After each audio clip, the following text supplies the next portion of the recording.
di mana alternatif penyelesaian itu yang selama ini kita selalu berangan-angan bahwa NPF itu harus turun dan turun. Tapi gimana caranya? Kan gitu. Sampai-sampai panjenengan semuanya itu merasa jenuh dengan yang seringkali berhadapan dengan anggota, dikunjungi, di maintenance, berbagai macam upaya pendekatan personal dan lain-lain, sampai dengan getar, somasi, ya. Tapi nampaknya juga masih tidak menunjukkan penyelesaian yang signifikan. Gitu. Nah, endingnya apa? Endingnya ini harus jalur hukum. Tetapi yang perlu panjenengan pahami bahwa jenengan selalu berangan-angan kalau proses hukum itu pasti ribet dan pasti memakan dana atau biaya yang sangat besar dan waktunya lama. Yang gitu ya. Oleh karena itu, melalui peraturan Mahkamah Agung nomor 4 2019 atas perubahan peraturan Mahkamah Agung nomor 2 tahun 2015, muncullah yaitu tata cara penyelesaian ekonomi syariah, ya, tata cara penyelesaian perkara, yaitu melalui gugatan sederhana. Sekarang ada dua kata gugatan sederhana. Kenapa dikatakan gugatan sederhana? Ya, berarti gugatan ini yaitu menunjukkan hal yang sederhana, simple. Indikatornya apa? Kalau simple itu, indikatornya adalah ya, waktunya ini yang hanya 25 hari. Ya, 25 hari. Kenapa dikatakan sederhana lagi? Ya, dikatakan sederhana lagi yaitu proses beracara, proses hukum acaranya ini ada yang berbeda daripada hukum acara biasa atau gugatan biasa. Lebih simpel, lebih cepat. Ya. Nah, ada hal-hal yang berbeda lagi yang sangat mendasar dan signifikan. Putusannya ini bersifat final.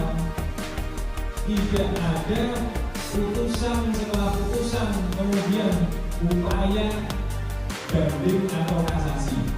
Itu tidak ada. Tidak ada. Jadi banding kasasi tidak ada. 25 hari putus.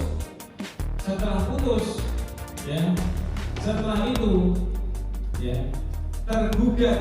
Misal tergugat tidak terima dengan putusan majelis hakim, ya, maka tergugat ini hanya bisa melakukan keberatan. Itu pun sekali, tidak boleh dua kali. Tidak ada banding, tidak ada kasasi, baik itu penggugat atau tergugat. Nah, kenapa dikatakan sederhana itu begitu? Berbeda ketika gugatan biasa. Kalau gugatan biasa, tergugat ataupun tergugat kalah atau tidak sesuai dengan harapan, apa yang menjadi harapan baik itu penggugat atau tergugat, maka upaya hukumnya itu adalah banding kasasi, upaya hukum biasa. Nah, apakah ada upaya hukum luar biasa di dalam gugatan sederhana? Itu ada, yaitu kerzat. Tetap ada perlawanan. Cuma waktunya untuk mengajukan perlawanan itu berbeda dengan gugatan biasa. Kalau gugatan sederhana yaitu 7 hari.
masih tetap bisa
tanpa hadirnya tergugat, karena waktunya hanya 25 hari, tidak